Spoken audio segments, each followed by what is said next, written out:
하나님의 말씀 사무엘상 30장 1절에서 15절입니다. 사무엘상 30장 1절에서 15절 한 목소리로 합독하시겠습니다. 다윗과 그의 사람들이 사흘 만에 시글락에 이른 때 아말렉 사람들이 이미 네겝과 시글락을 침노하였는데 그들이 시글락을 쳐서 불사르고 거기에 있는 젊거나 늙은 여인들은 한 사람도 죽이지 아니하고 다 사로잡아 끌고 자기 길을 갔더라. 다윗과 그의 사람들이 성읍에 이르러 본즉 성읍이 불탔고 자기들의 아내와 자녀들이 사로잡혔는지라. 다윗이 그와 함께한 백성이 울 기력이 없도록 소리를 높여 울었더라. 다윗의 두 아내 이스라엘 여인 아히노암과 갈멜 사람 나발의 아내였던 아비가일도 사로잡혔더라. 백성들이 자녀들 때문에 마음이 슬퍼서 다윗을 돌로 치자 하니 다윗이 크게 다급하였으나 그의 하나님 여호와를 힘입고 용기를 얻었더라. 다윗이 아히멜렉의 아들 제사장 아비아달에게 이르되 원하건대 에봇을 내게로 가져오라. 아비아달이 에봇을 다윗에게로 가져오매 다윗이 여호와께 묻자와 이르되 내가 이 군대를 추격하면 따라잡겠나이까 하니 여호와께서 그에게 대답하시되 그를 쫓아가라. 내가 반드시 따라잡고 도로 찾으리라. 이에 다윗과 또 그와 함께한 600명이 가서 보솔 시내에 이르러 뒤떨어진 자를 거기 머물게 했으며 곧 피곤하여 보솔 시내를 건너지 못하는 200명을 머물게 했고 다윗은 400명을 거느리고 쫓아가리라. 무리가 들에서 애굽 사람 하나를 만나 그를 다윗에게로 데려다가 떡을 주어 먹게 하며 물을 마시게 하고 그에게 무화과 뭉치에서 뗀 떡이 하나와 건포도 2송이를 주었으니 그가 밤낮 사흘 동안 떡도 먹지 못하였고 물도 마시지 못하였음이니라. 그가 먹고 정신을 차림에 다윗이 그에게 이르되 너는 누구에게 속하였으며 어디에서 왔느냐 하니 그가 이르되 나는 애굽 소년이요 아말렉 사람의 종이더니 사흘 전에 병이 들매 주인이 나를 버렸나이다. 우리가 그렛 사람의 남방과 유다에 속한 지방과 갈렙 남방을 침노하고 시글락을 불살랐나이다. 다윗이 그에게 이르되 내가 나를 그 군대로 인도하겠느냐 하니 그가 이르되 당신이 나를 죽이지도 아니하고 내 주인의 수중에 넘기지도 아니하겠다고 하나님의 이름으로 내게 맹세하소서. 그리하면 내가 당신을 그 군대로 인도하리이다 하니라. 아멘. 인생은 끊임없는 선택의 연속이다 그랬습니다. 우리가 어떤 것을 선택한다 하는 것은 다른 말로 판단한다라는 얘기입니다. 이걸 할까 이걸 할까 결론적으로는 선택이지만은 동시에 이것은 어떤 판단이기도 하다. 하루에 보통 우리가 몇 번 판단할 것 같습니까? 어떤 사람이 연구를 했는데 보통 한 사람이 하루에 평균적으로 70번 정도를 판단한다고 합니다. 일주일에 몇 번 판단합니까? 490번, 500번 정도 판단한다고 합니다. 한 달에는요, 3, 7이 20일, 2000번 정도 판단한다는 것. 요즘 우리 정치인들의 모습을 보면 처음 판단을 내렸을 때는 아무렇지 않았던 일들이 또 그것이 다른 사람들이 몰랐을 판단일 때는 문제가 없었는데 어떤 한 문제가 드러나서 이것이 문제가 되니까 왜 이 사건이 무마되었느냐? 이 사건을 무마시킨 어떤 사람에 연관된 사람이 있더라.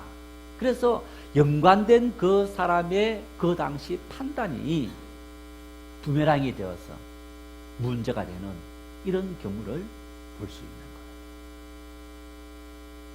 자녀 좋은 대학을 보내고 좋은 대학원을 보내기 위해서 이런저런 일들을 했는데 그 모든 판단, 이것이 그 사람의 판단에 의한 선택, 그래서 그것이 부메랑이 되어서 지금 굉장한 곤란한 상황에 처해 있는 이런 모습을 우리가 볼 수 있습니다.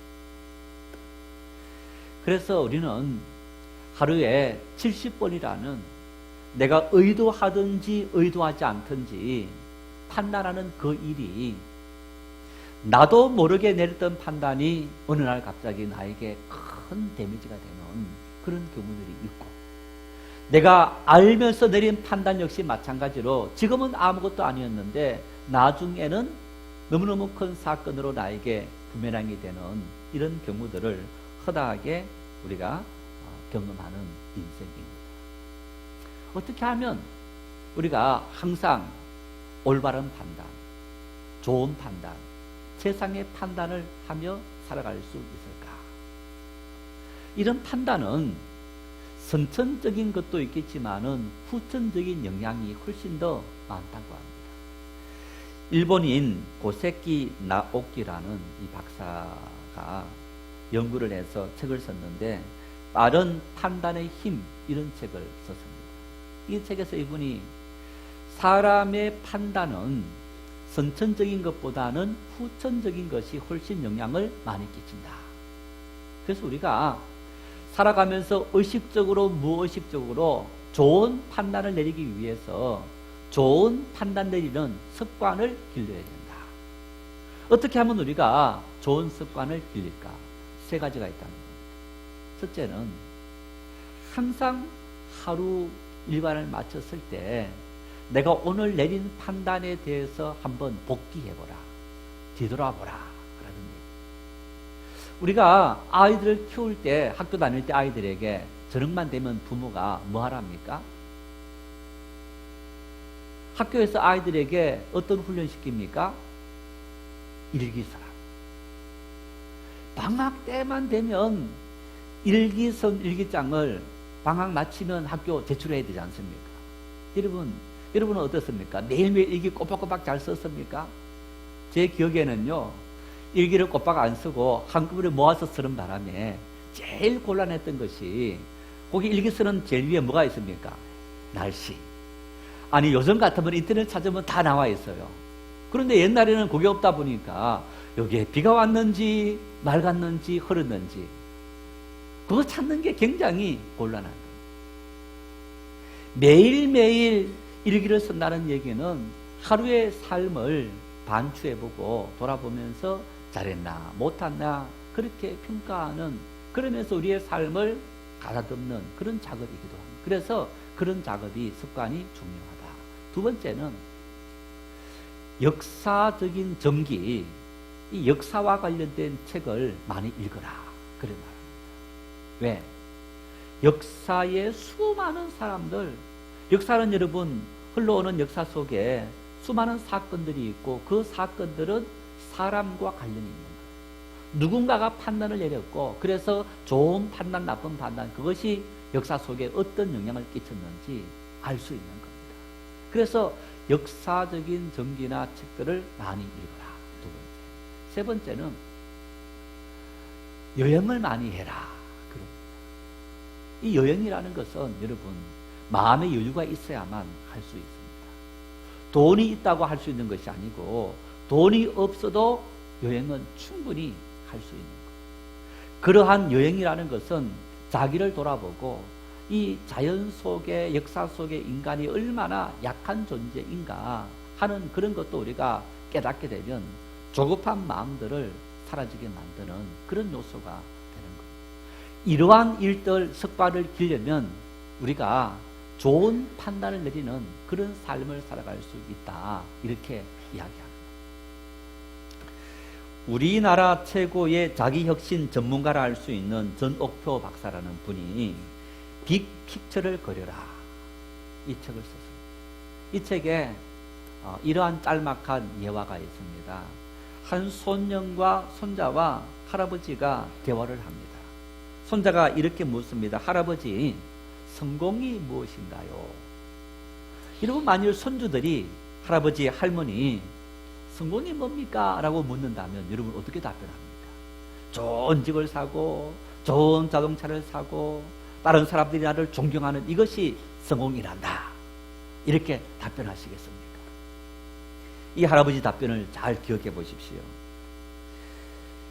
이 할아버지가 성공이 뭔가 물은 손자에게 성공은 좋은 판단이란다, 이렇게 답변한 거예요. 그러자 당연히 소년이 다시 물었습니다. 손자가 좋은 판단은 어디서 오나요? 좋은 판단은 어디서 옵니까? 그러니까 할아버지가 좋은 판단은 경험에서 온단다, 이렇게 말했어요. 그러자 이 손자가 경험은 어디에서 옵니까? 참 굉장히, 아니 경험이 삶이지, 이렇게 대답할 수 있는데 참 굉장히 곤란한 질문입니다. 경험은 어디서 옵니까? 라고 물으니까 이 할아버지가 경험은 나쁜 판단이란다, 이렇게 답변할 거예요. 이야, 정말 답변을 잘한 거예요. 우리는 자신의 삶의 경험을 통해서 많은 교훈을 삼는데 좋은 판단은 저절로 좋은 판단이 되니까 인생에 성공이 되는데, 문제는 나쁜 판단을 줄여야 되는 겁니다. 나쁜 판단을 내 삶의 경험을 통해서 줄여나가면 저절로 우리 인생은 성공적인 삶을 살게 되는 것을 볼 수 있습니다. 어떤 인생이든지 항상 최상의 판단을 내릴 순 없습니다. 살아가면서 우리는 야, 내가 왜 그때 그런 판단을 해서 내 인생이 이렇게 되어져 버렸느냐. 응? 간혹 신방할 때 참 처녀 때는 믿음이 좋았는데 권사림 아들이라 해서 결혼했더니 이 아들은 전혀 신앙이 없어서 내 신앙이 이렇게 되었습니다. 그런 사람 몇 사람 봤습니다. 청년부에서 만났는데 이 형제가 믿음이 너무너무 좋은 척 보여서 결혼했는데 결혼하고 나니까 전혀 삶은 믿음의 사람답지 않는 그것 때문에 결국 이혼하는 이런 사람들도 봤습니다. 판단 때문에. 그 판단이 좋은 판단이 아니라 자신의 삶에 나쁜 판단이 되어서 부메랑이 되고 고통이 되는 이런 모습을 볼 수 있습니다. 오늘 이 본문에도 나쁜 판단으로 말미암아 엄청난 고통을 당한 인물, 바로 다윗이 있습니다. 오늘 여러분 이 본문은 다윗의 생애 속에 어쩌면 5손가락 안에, 아니 한 3손가락 안에 꼽힐 수 있을 정도의 참 삶에 너무너무 위급한 순간, 이런 순간이었다라고 말할 수 있는 그런 사건이 바로 오늘 본문 말씀인 겁니다. 지난주에 그랬습니다. 다윗이 이스라엘과 블레셋과의 전쟁에서 블레셋 편에 참전하게 되었는데, 다행히 블레셋 방백들이 다윗을 알아보고 우리가 어떻게 저 적군에서, 이스라엘에서 사울이 죽인 자는 천천히요 다윗은 만만이로다, 그리고 우리의 장수 골리앗을 죽인 저 다윗과 600명의 사람들을 우리 뒤에 두고 우리가 어떻게 이스라엘과 전쟁을 걸 수 있느냐, 만일 다윗이 함께 한다면 우리는 이 전쟁 가지 않겠다 하고 방백들이 왕 앞에 항의합니다. 그러자 왕이 다윗에게 미안한 마음을 가지고 다윗에게 너 거처로 가 있어라 하면서 돌려보내는 거예요. 돌아가는 시간까지, 출발해서 다시 돌아가는 시간까지 사흘이 걸렸는데 3일 전에는 자녀와 그리고 시글락이라는 그 마을이 아주 편안하고 아무런 문제 없었는데 돌아오면서 보니까 연기가 곳곳에 막 올라오는 거예요. 큰일 났다. 무슨 일이 생긴 게 아닌가. 그러면서 마을에 사람이 살고 짐승들이 있다면 양을 먹이고 소를 먹이고 하는 그런 소리들과, 그리고 가는 들판에 어떤 아이들이 뛰놀면서 소를 먹이고 양을 먹이는 그런 모습들도 보여야 될 텐데 아무런 흔적조차 있지 않는 거예요. 갔더니 집들이 완전히 다 불타서 폐허가 되었습니다. 사람 하나, 짐승 하나, 아무것도 남지 않고 누군가가 몽땅 다 가져가 버렸어요. 불타는 속에 사람을 찾아봤더니 죽은 사람은 없는데 아무것도 남아있지 않습니다. 분명히 누군가가 와서 약탈해갔다. 이런 상황이라는 것을 알 수 있습니다. 하루아침에 모든 것을 완전히 다 잃어버렸습니다. 다윗을 비롯해서 함께했던 600명이 소리 높여 울었다. 이렇게 말합니다. 재산을 잃는 것은 문제가 아니라 재산과 함께 처자식을 잃어버렸다. 이것은 돌이킬 수 없는 정말 절망이고 고통인 것. 그들이 부르짖고 난 다음에 조금 정신을 차리자 어떤 모습이 있느냐. 오늘 본문 6절을 보니까 이런 말씀이 있어요. 백성들이 자녀들 때문에 마음이 슬퍼서 다윗을 돌로 치자 하니 이렇게 말합니다. 우리가 다윗을 신뢰하고 그래서 사울 왕으로 말미암아 그렇게 고통을 당하면서 한 곳에 머물지 못하면서까지 다윗을 따라왔는데 다윗을 따라온 결과가 이거냐? 너가 우리의 지도자라면 우리 가족과 이 모든 것을 책임져야 당연한 일인데 너의 나쁜 잘못된 판단 때문에 우리 가족들이 우리 처자식이 우리의 모든 재산이 하루아침에 다 사라져버리는 이런 비참한 상황에 빠지지 않았느냐. 돌로 쳐 죽이자. 다윗도 두 아내와 모든 것을 다 잃어버렸습니다. 뿐만 아니라 다윗과 함께했던 600명의 사람들이 부하들이 신하들이 이제 다윗을 돌로 쳐 죽이자라는 반란이 일어난 거예요. 어쩌면 하나님 이럴 수 있습니까? 아니면 피하든지 뭐 이러한 상황에 빠질 수밖에 없는 그런 절망의 상황에 다윗에게 찾아온 거예요. 여러분, 그런데 우리가 이 말씀을 이 본문 말씀 속에는 나타나 있지 않지만은 이런 질문을 던질 수 있습니다. 왜 다윗에게 이런 일이 일어났을까? 왜 다윗에게 이런 일이 어처구니 없는 일, 있을 수 없는 고통스러운 사건이 벌어졌을까? 우리가 지금까지 사무엘상의 다윗의 사건을 통해서 왜 다윗에게 이런 일이 일어났느냐? 다윗의 나쁜 판단들을 살펴보면 이런 일이 충분히 일어날 수 있다 라고 생각할 수 있습니다. 그 중에서 세 가지 나쁜 판단을 우리가 예를 들어 볼 수 있습니다. 첫 번째는 사무엘상 22장 5절에 보니까 하나님께서 모압 땅에 사울을 피해서 도망가 있었던 다윗에게 너는 이 모압 땅에 살 사람이 아니고 유다 땅으로 돌아가라 명령했던 것 여러분 아마 기억나시죠? 그래서 다윗이 모압 땅에 있지 않고 다시 유다 땅으로 들어간 겁니다. 유다 땅에서 살 때 어떤 일이 일어났느냐? 사무엘상 24장에는 엔게디 광야, 그리고 26장에는 십광야 앞 하길라 산. 여러분, 이 본문 말씀하면 뭐가 떠오릅니까? 엔게디 광야에서 다윗이 사울을 피해서 어떤 동굴에 숨어 있었어요. 다윗을 찾으려고 쫓아왔던 사울이 피곤해서 어떤 한 동굴에 들어가서 햇빛을 피하면서 잠깐 이 잠을 자게 되었는데 그 동굴에 누가 있었습니까? 다윗이 숨어 있었습니다. 함께했던 사람들이 단칼에 사울을 쳐 죽이십시오. 이런 저러의 상황이 주어지게 된 겁니다.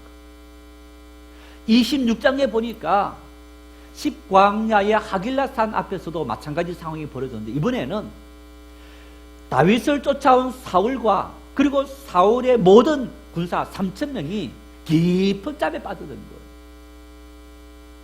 다윗이 지금 이 하길라산 어디인가 숨어 있다는 걸 안다면 보초 서는 사람이 파수꾼이 깨어 있어야 되는데 그 파수 서는 사람조차도 깊은 잠에 빠져서 다윗과 한 사람이 그 사울 진영에 와도 아무도 모르는 거예요. 역시 마찬가지로 이번에는 다윗과 함께 했던 한 사람이 당신이 당신의 손으로 사울을 못 내리치면 내가 내리쳐서 죽이겠습니다. 그런 절호의 기회가 찾아온 거예요. 이 두 가지 사건을 통해서 다윗은 무엇을 깨달아야 하는 겁니까?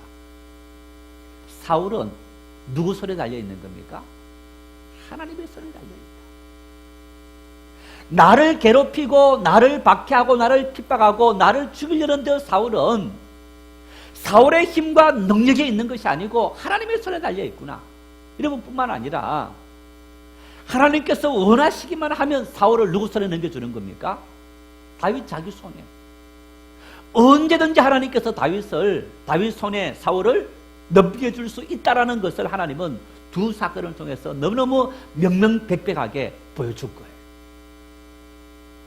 여러분, 그렇다면 다윗이 어떻게 됩니까?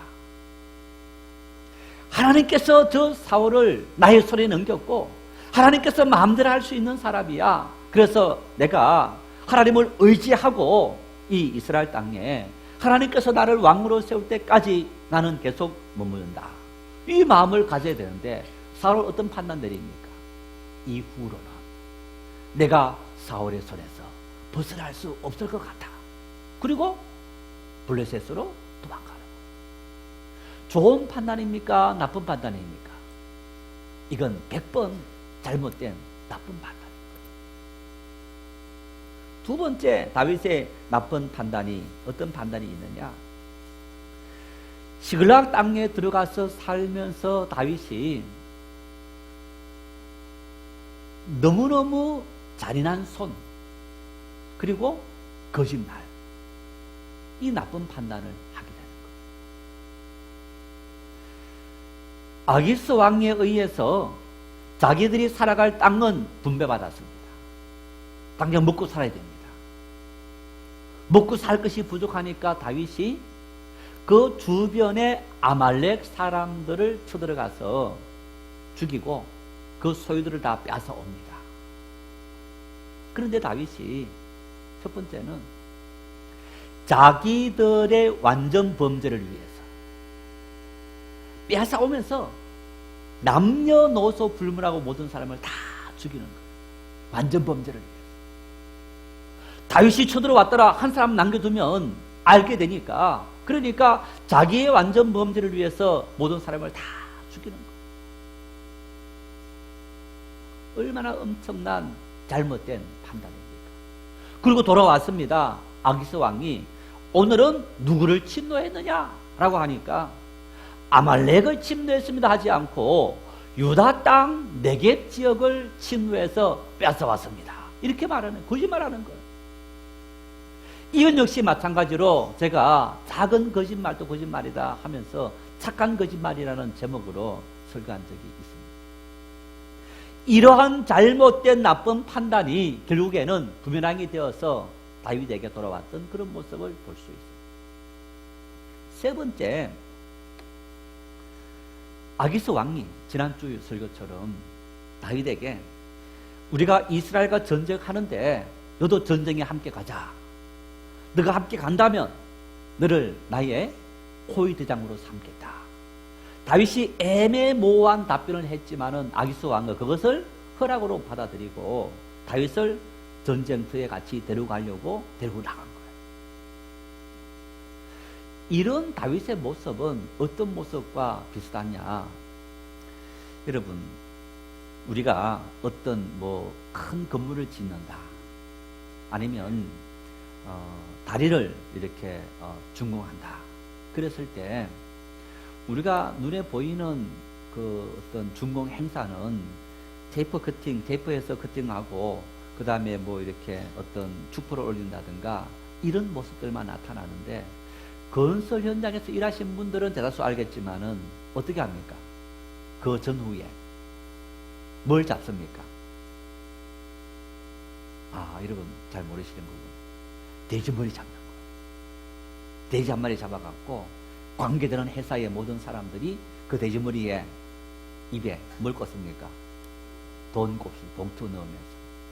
나중 그게 일하는 분들 이렇게 같이 또 이렇게 먹고 마시는 그런 돈이 되기도 하는데, 이제 그렇게 해서 다 관계되는 모든 사람들이 다 절합니다. 나는 하나님 믿는 사람이기 때문에 절하지 않습니다. 쉽습니까? 어렵습니까? 참 어려워. 내가 꼭 해야 되는 위치에 있다면 더 어려운 거예요. 다니엘서에 사드락과 메삭과 아벳느고가 바벨론에서 두라평지에 큰 신상을 만들어 놓고 130도 모든 도의 관리들을 다 불러모았습니다. 북소리가 울리면 다 엎드려 절하라. 사드락, 메삭, 아벳느고 우리는 하나님을 믿는 사람이기 때문에 우상 앞에 절할 수 없습니다. 결국 풀무불 속에 던져넣었지만은 하나님의 천사가 그들을 보호해 주셨고 그들을 건져 주셨던 모습을 볼 수 있는데, 다윗의 판단은 절하라 하니까 마치 절한 것과 같은 그런 행동을 한 거예요. 내가 이스라엘 땅에 살든지 블레셋 땅에 살든지 이집트 땅에 살든지 나는 하나님을 믿는 사람이기 때문에 내 삶을 움직이는 기준이 뭐여야 됩니까? 하나님의 말씀이어야 되는 거예요. 그런데 이 다윗은 내가 블레셋 땅에 왔다면 블레셋 땅의 법을 지켜야 돼 하는 판단을 내린 거예요. 그러니까 아기스 왕의 제안에 대해서 자기 동족 내가 앞으로 왕이 될 나라를 침범한다 해도 다윗이 함께 따라 나서는 이런 어처구니 없는 판단을 내린 거예요. 이러한 다윗의 모든 판단에 대해서 하나님께서 다윗에게 부메랑처럼 그리고 자기의 마을이 고통을 당하는 이런 엄청난 일이 오게 됩니다. 여러분, 만일 이렇게 우리의 삶에 나도 알지 못하고 때로는 물론 아는 일이지만은 그런 판단으로 말미암아서 이러한 큰 위협과 그리고 큰 고통이 다가왔다. 어떡합니까? 많은 사람들 중에서 아주 극단적인 사람들은 스스로 목숨을 끊은 사람들도 있고 또 가출하시는 분들도 있고 가족 보기 민망해서 술로 세월을 보내는 그런 사람들도 있고 참 그런 사람들이 있는 반면에 어떤 사람들은 역경을 딛고 다시 일어나야지 하는 사람들도 있습니다만은 정말 감당할 수 없는 그러한 폐허 속에 모든 사람이 망연자설해지면서 포기하는 그런 경우들이 많이 있는 것을 볼 수 있습니다. 오늘 이 본문에 다윗은 어떤 모습을 보이고 있습니까? 6절 말씀 아까 전반부를 읽어드렸는데 다윗과 함께한 사람들이 다윗을 돌로 쳐 죽이자 이렇게 막 이야기하면서 웅숭웅숭하는 거예요. 그때 다윗의 모습을 이렇게 말합니다. 그의 하나님 여호와를 힘입고 용기를 얻었더라. 이렇게 말합니다. 아니 절체절명의 그 순간 다윗이 도리어 하나님을 힘입어서 용기를 얻었다. 아니 다윗이 뻔뻔한 겁니까? 정말 백배사지하면서 내가 잘못 판단해서 이런 일이 생겼다라고 그렇게 하면서 백성들의 마음을 위로하고 해야 될 그러한 판국에 도리어 용기를 얻었더라. 이런 표현을 오늘 이 말씀에서 하고 있는 거예요. 이게 어떤 의미로 우리가 이 말씀을 받아들여야 되는가? 요즘은 아마 그런 게 잘 없겠지만 뭐 요즘도 물론 있겠죠. 옛날 자녀들이 뭐 너댓 대석 되면 여러분 자녀들끼리 어떤 일이 생깁니까? 집안에서 형제들이 크면서 안 싸웁니까? 다투지 않습니까? 예, 정말 말 듣지 않고 하면 부모가 어떡합니까? 큰 잘못을 저지르면 야단치는 거 넘어서서 또 때리기도 하고 매를 대기도 합니다. 그래서 옛날 학교 우리 폭력 뭐 하자 이러면서 그럴 때 사랑의 매는 필요하다 그런 뭐 주장도 있었고 그렇게 있었는데 가정에서 역시 마찬가지일 거예요. 부모가 사랑의 매를 자녀들에게 대기도 하는데 자 사랑의 매를 대든지 야단을 치든지 책망을 하든지 이런 부모가 자녀가 잘못했을 때 어떤 말을 하는 것은 잘못을 책망하기 위함입니까? 아니면 자녀를 사랑하기 때문에 그 책망을 통해서 돌이키기를 원하는 목적이 있는 겁니까? 후자인 거예요. 책망만 목적이 아닙니다. 그 책망을 통해서 다시는 그렇게 하지 말아라. 이것은 잘못된 판단이야. 잘못된 행동이야. 너는 이런 행동을 하면 안 돼. 그러면서 올바로 좋은 판단 내리면서 좋은 사람으로 자라기를 원하는 그러한 목적을 가지고 자녀를 책망하는 거예요. 다윗이 그의 하나님 여호와를 힘입고 용기를 얻었더라. 여러분, 우리가 이 말씀을 어떻게 이해할 수 있느냐? 여러분, 다윗은 이 사건을 통해서 뭘 깨달았느냐? 하나님께서 내 잘못된 나쁜 판단에 대해서 하나님은 나를 책망하시고 징계하시는 하나님의 뜻이 있구나 하는 것을 이 사건을 통해서 다윗이 알아들었다. 한마디로 말하면 회개했다는 얘기입니다. 하나님께서 나를 이처럼 사랑하시는군. 하나님께서 나를 사랑하시고 하나님께서 나에게 이런 은혜를 주시고 다시 기회를 베풀어 주시는 거구나. 이러한 하나님의 뜻으로 받아들였을 때 다윗이 하나님은 나를 떠나지 아니하시고 그래도 나와 함께 하시면서 이렇게 나에게 기회를 주시는 그 하나님, 힘있고 도리어 용기를 얻을 수 있게 되었다. 이렇게 말할 수 있는 겁니다.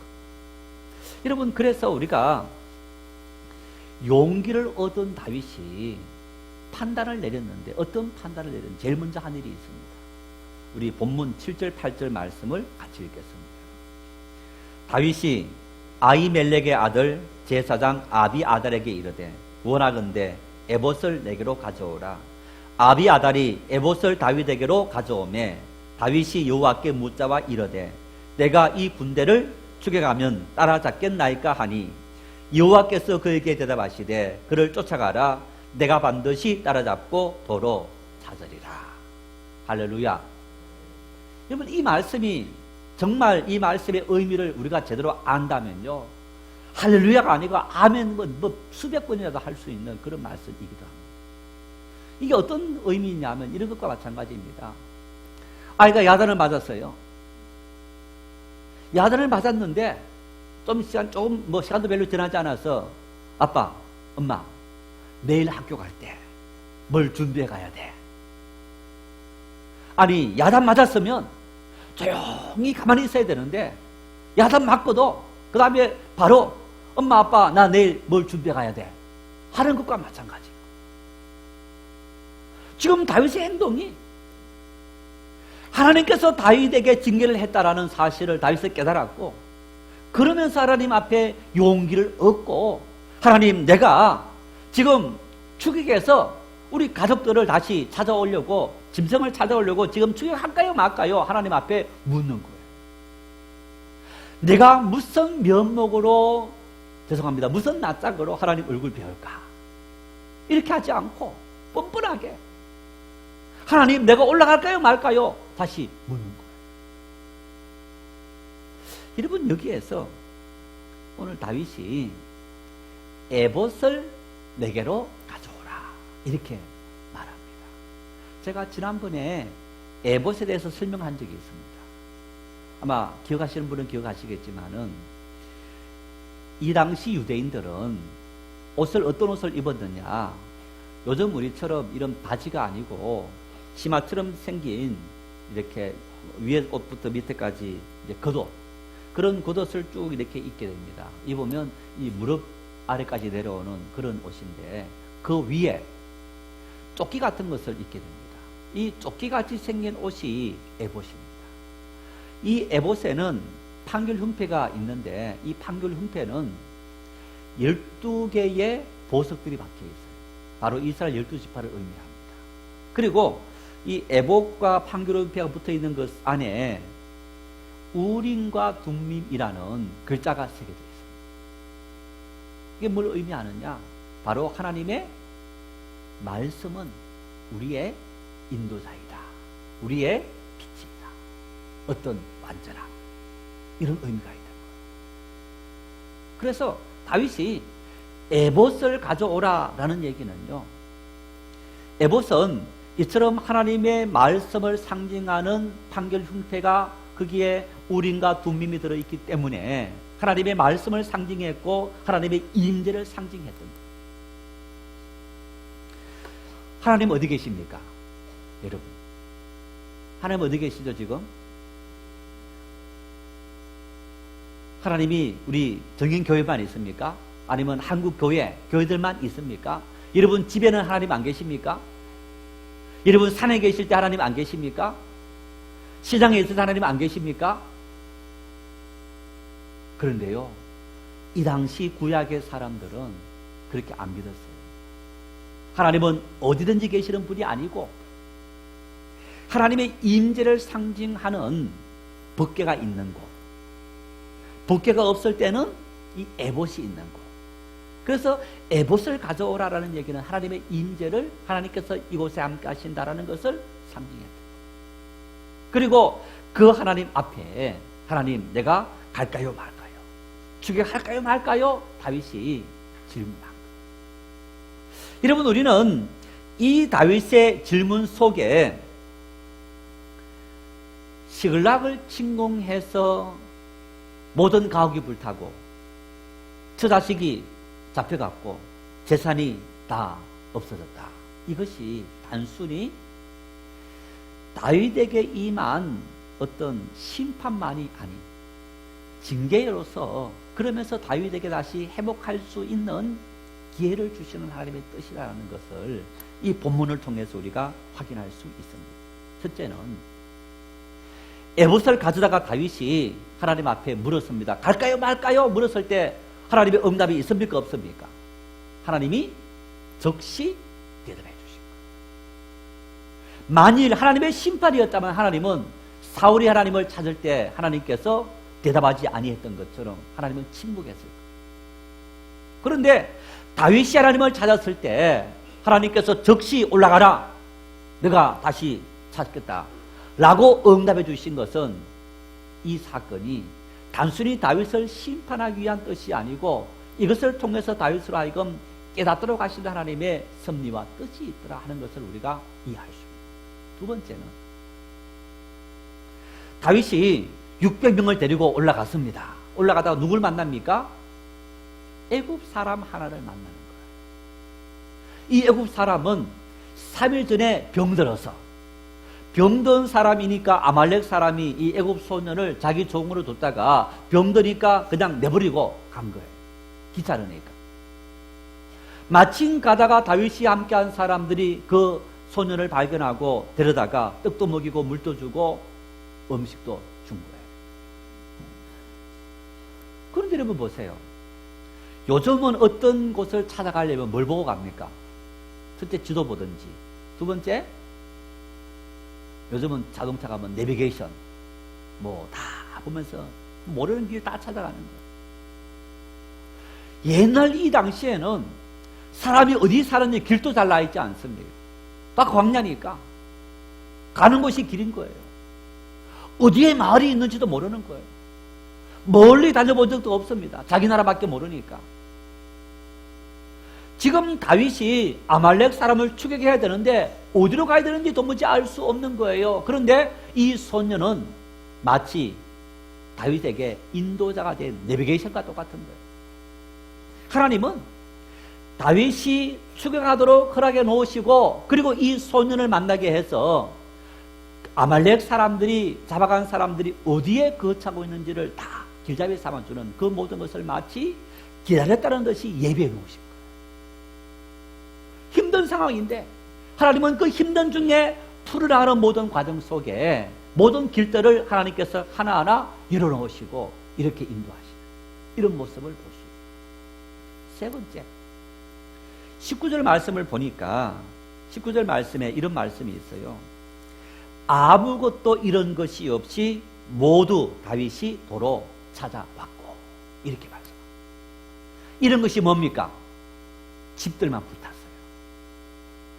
집들만 불탔고 그 모든 안에 있던 기중품들, 짐승들, 사람들 다 잡아가서 하나도 손보지 않고 그래서 아말렉 사람을 다 잡아서 죽이고 그리고 그대로 다시 회복시켜요. 하나님께서 다윗을 구원하기 위해서 이토록 보호해 주셨고 지켜주셨더라. 아말렉 사람들이 귀찮으니까 애들 다 죽이고 뭐 우리가 필요한 사람들만 데려가자 라고 할 수도 있겠지만은 한 사람도 죽이지 않고 왜? 팔면 다 돈이 되니까 종으로 노예로 팔면 그러니까 그대로 다 잡아간 거예요. 아말렉 사람들이 우리가 약탈해서 이렇게 많이 뺏어왔으니까 오늘은 먹고 마시고 놀시자 하면서 막 술 마시고 지금 곤드레 만드레 있는 사이에 쳐들어가서 다 죽이고 뺏어온 거예요. 하나님께서 마치 기다려뒀다는 것처럼, 예배해놓았다는 것처럼 하나님은 시련이 있었지만은 다윗이 하나님을 의지하고 하나님 앞에 돌아와서 하나님 묻고 하나님의 뜻을 따라 살아갔을 때 그대로 회복시켜 주신 그런 하나님. 손해본 것은 한 가지가 있습니다. 뭐가 있습니까? 시글락 땅이 집들이 불탔다. 여러분, 이 시글락 땅은 다윗이 머물러야 될 땅입니까? 머물지 말아야 될 땅입니까? 머물지 말아야 될 땅입니다. 그건 블레셋 땅인 겁니다. 유다 땅으로 들어가야 될. 그래서 하나님께서 그 집만 없애버렸지 모든 것을 그대로 되찾는 그런 은혜를 베풀어줬다. 여러분, 그래서 우리는 이 사건이 하나님께서 다윗의 나쁜 판단에 대해서 다시 하나님께로 돌아와서 하나님 말씀을 하나님의 판단 기준으로 삼고 살아가도록 다윗을 교훈하기 위한 하나님의 뜻이 있더라 하는 것을 우리가 깨달을 수 있는 거예요. 우리 역시 마찬가지입니다. 내 삶에 내가 그때 나쁜 판단, 잘못된 판단 내림으로 말미암아 그것이 우리에게 부메랑이 되어서 오늘 내 삶이 이런 모습이다. 우리의 자녀들이 살아가면서, 우리가 살아가면서 앞으로도 많은 세월을 살아가야 될 텐데 우리는 무엇을 내 삶의 판단 기준으로 삼아야 되느냐? 따라 하십시다. 에봇을 내게로 가져오라. 하나님의 말씀을 우리 인생의 판단 기준으로 삼을 수 있기를 바랍니다. 시편 119편 103, 105절에 이렇게 말씀합니다. 주의 말씀은 내 발의 등이요 내 길의 빛이니라. 하나님의 말씀이 내 인생 그런 나의 작은 사소한 모든 판단까지도 하나님의 말씀이 길잡이고 안내자이다. 내 인생의 내비게이션이다. 그렇게 삼고 살아갈 때 하나님은 우리의 모든 삶을 형통케 인도하시는 줄 믿으시기를 바랍니다. 그래서 다윗은 이렇게 고백합니다. 시편 103편은 다윗의 대표적인 시 중에 한 시인데 103편 8절에서 11절 우리 함께 합독하시겠습니다. 여호와는 긍휼이 많으시고 은혜로우시며 노하기를 더디하시고 인자하심이 풍부하시도다. 자주 경책하지 아니하시며 노를 영원히 품지 아니하시리로다. 우리의 죄를 따라 우리를 처벌하시는 아니하시며 우리의 죄악을 따라 우리에게 그대로 갚지는 아니하셨으니 이는 하늘이 땅에서 높은 같이 그를 경외하는 자에게 그의 인자심이 크시리로다. 할렐루야. 그를 경외하는 자에게 인자심이 크시리로다. 여러분, 뻔뻔해도 좋습니다. 우리 아이들이 부모님에게 대하는 것처럼 뻔뻔하시기를 바랍니다. 그 뻔뻔한 것이 아이가 부모를 놀리기 위해서 의도적으로 그런 겁니까? 유혹을 이기지 못해서, 자기를 다스리지 못해서, 약해서, 연약해서. 그런 연약한 인생 하나님 다 아시는 거예요. 그래서 연약해서 넘어질지라도 하나님을 경외하는 그 마음을 잃지 않고 하나님 돌아오면 하나님께서 인자를 베푸시고 은혜를 부으시는 하나님이시다. 다윗은 바로 자기 삶을 통해서 철저한 그런 하나님의 은혜를 경험하면서 내가 나쁜 판단으로 말미암아 나 스스로를 구름텅이로 몰아넣었지만 하나님은 하나님을 경외할 때 회복시켜 주시고 은혜를 부어주시는 하나님이시더라. 우리 그런 하나님의 은혜를 우리의 삶을 통해 풍성히 누리는 복된 삶들 다 될 수 있기를 축원합니다.